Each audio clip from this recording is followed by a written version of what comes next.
Merci beaucoup de nous accompagner en direct depuis Paris.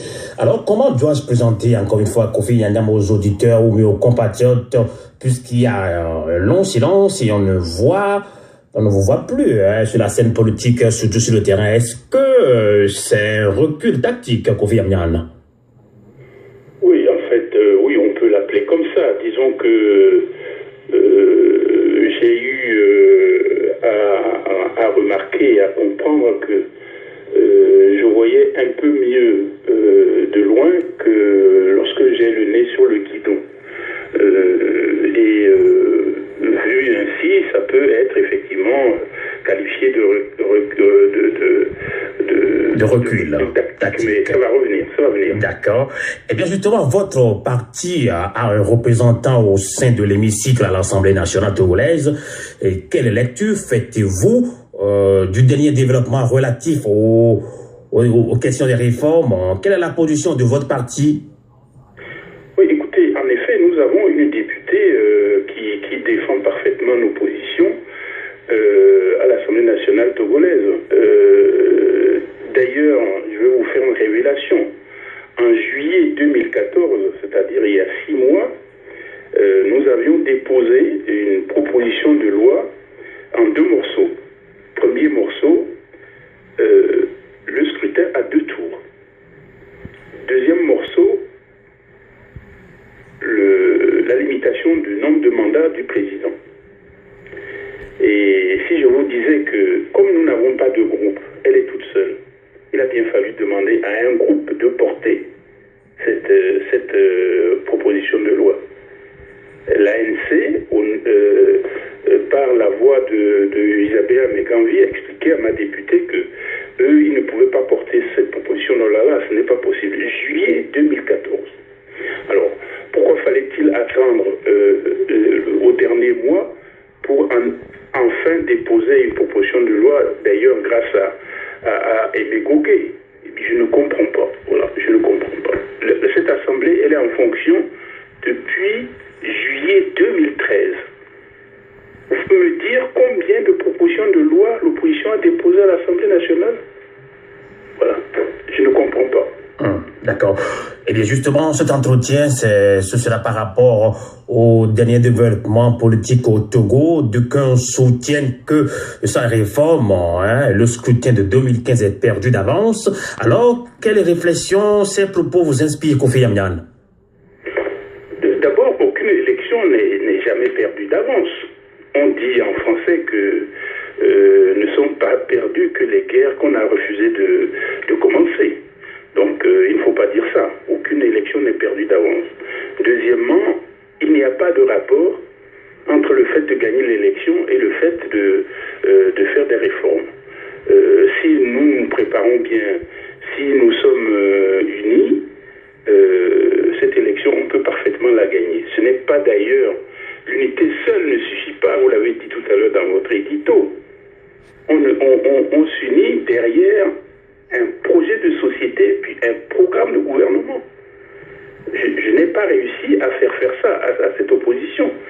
Il n'y a pas de projet de société. Il n'y a pas de programme de gouvernement. Pour écrire 2 textes d'une telle densité, il faut des années. Il faut le préparer pendant 2-3 ans. C'est pas à la veille de l'élection qu'on se met au coin d'une table pour faire ça. Sinon, ça ne peut pas tenir. Voyez, donc tout ça me fait penser que l'inexpérience politique des responsables togolais me désole. D'accord. Eh bien, supposez que votre candidature annoncée il y a quelques mois, si cette candidature n'est pas retenue, seriez-vous apte à accompagner un candidat de l'opposition, comme vous l'aviez fait en 2015? Donc, si oui, et selon vous, quel est le candidat le mieux placé? Écoutez, je l'ai fait en 2005, derrière Boba Kitani. Depuis ma mairie, j'avais insisté lourdement pour que l'opposition s'unisse derrière un candidat qui avait été imposé. Boba Kitani avait été imposé par Olympio et l'UFC. Et moi, j'ai fait la campagne de Boba Kitani. En 2010, lorsque ma candidature a été rejetée, j'ai fait la campagne de Jean-Pierre Fabre parce que je pensais que l'UFC était le parti le mieux placé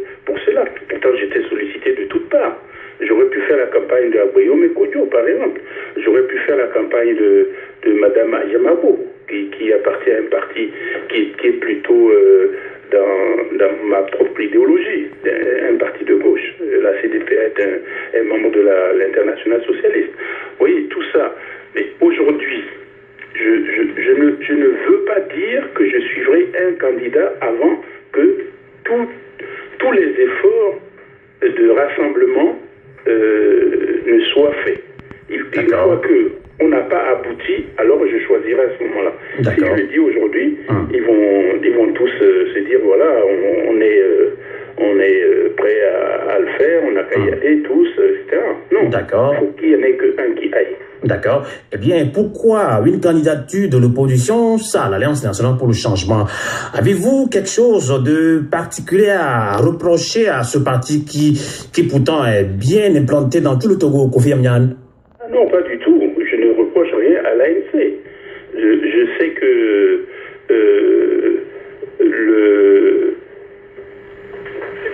la raison de ma sortie là, comme ça, est très simple. Hein. Quoi qu'il arrive, Fornia Simbe et Yadema ira aux élections. Et quoi qu'il arrive, Jean-Pierre Fabre ira aux élections. Il s'agit des deux pôles extrêmes qui empêchent le Togo d'évoluer. Il en a été ainsi avec l'UFC et l'URPT. Mais là, soyez un peu plus... Aujourd'hui, c'est l'ANC et UNIR. Je vous comprends, mais soyez un peu plus... Ils nous rejouent la même pièce de théâtre mortifère. C'est-à-dire comment s'en sortir Comment s'en sortir autrement Ils vont y aller, ils vont s'opposer, ils vont se taper dessus. Est-ce qu'on continue à observer ça et ne rien dire?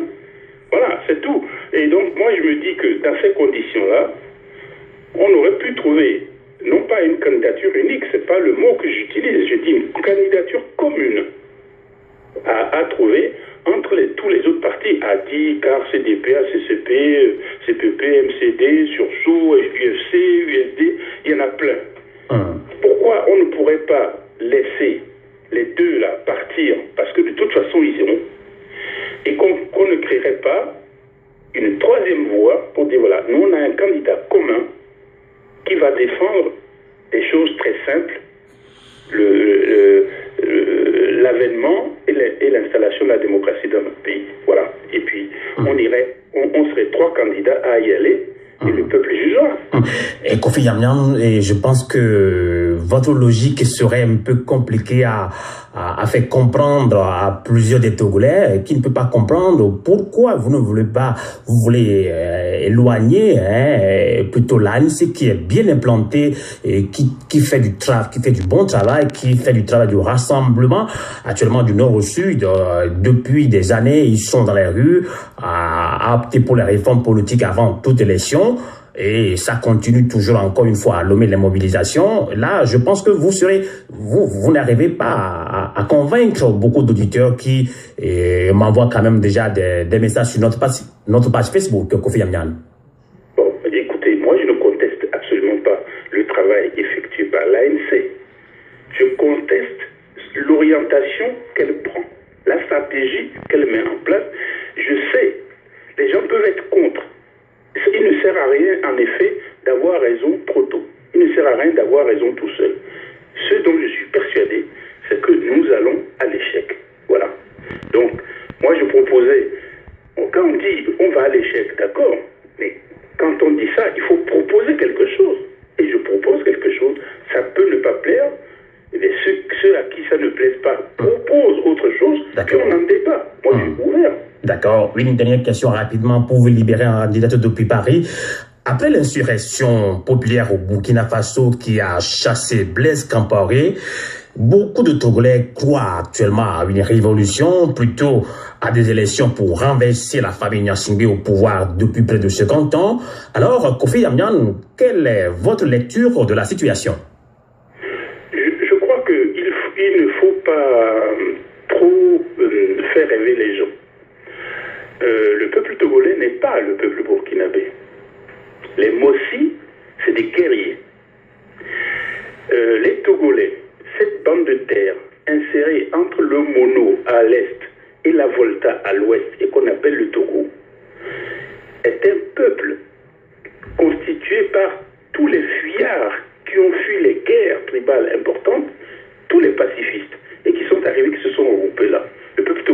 pas un peuple guerrier.